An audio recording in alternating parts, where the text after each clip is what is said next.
Less than, I would say 3 minutes later, here comes Fake Ribbon saying she wants to talk to me. But she just talked to me about my scan rate was slow. Oh, no. I'm here to talk about some inactivity that was reported. Drumline, you've been written up. I'm like, what are you talking about? And then she comes at explaining a write-up that Drumline, the same Drumline, gave me a week ago, saying that it shows on her screen that I was inactive the day previous. So she comes to me on a Wednesday during my shift. We're now putting the packages in their routes, and she calls me off from doing that to say that I was inactive the day prior by 70 minutes. I had no idea what this itch was talking about. So she's saying around after our first break, that's 3:45 to 4, I was inactive such and such a time.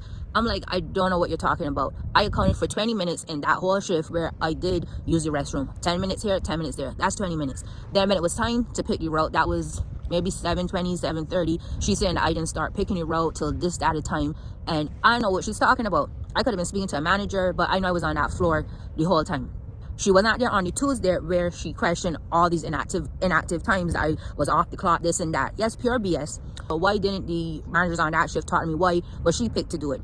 Because you probably know that I want to leave. And that is the third part of the story. I have been trying to transfer out of this building since December, early January. I've been trying to transfer out, and there's no way that someone's gonna tell me she wasn't aware of it. And yes, want to do everything in her power to make sure I can't transfer, to make sure whatever that I just snap. And back to February 20th, Fake Ribbon is telling me that Drumline wrote me up from the week previously because she didn't like my answer. She didn't like the fact that all I said was, I can't account for that time. I told you I went to the bathroom 10 minutes here, 10 minutes there, but I don't know what the other 20, 30 minutes you're talking about. So when you're written up and you're trying to transfer, it does affect you being transferred. You're supposed to have a clean slate when you're trying to go from building to building. That's how it's always been. And the fact that ain't nobody gonna tell me she didn't know that I was trying to transfer and say, hey, let me scroll over by writing her up. First break is 3:45 to 4. The center of the building is where I sit. The other break room is further down. You need time to walk. So like I said, the sections A, B, C, a whole big space, E, G, and then H, J. I'm in J having to walk to my center part. Once break is over at 4, me along with all the other workers are rolling themselves back to where they have to be. I already had a lot of packages in my section at that time. Instead of just connecting back to my device that I use for storing, I'm gathering my boxes. There's a lot of boxes piled up. I'm gathering them first and then logging in. So she want to account for 7 minutes, so 4 to 4:07 that I was inactive. That means me and the other 30 people were inactive too. Nobody can't just come back from break and just hop into storing me. I had went to ask to leave early, and I had went to speak to HR. I was supposed to clock at 9:30. I think I didn't clock out at 9:30 because I already took VTO, voluntary time off.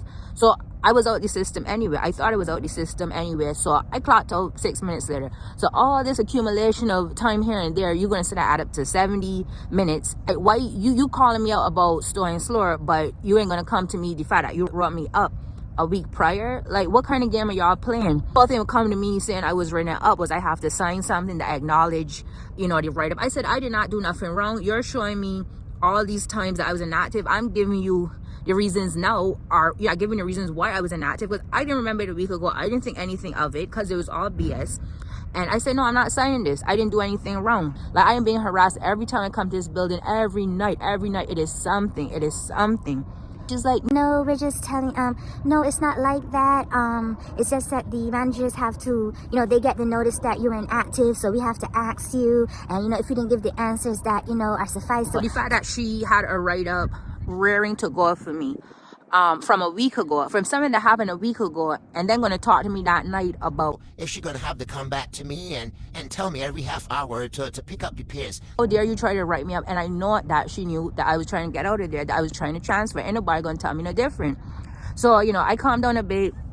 I'm telling Fake Ribbon, I think this is it for me. Like, I'm being harassed. Every little thing is, I'm being nitpicked at, and she's back and forth talking about, oh, well, the managers have to. No, the managers don't have to do anything. Because if you're on me about minor things, then you need to be on everybody's case.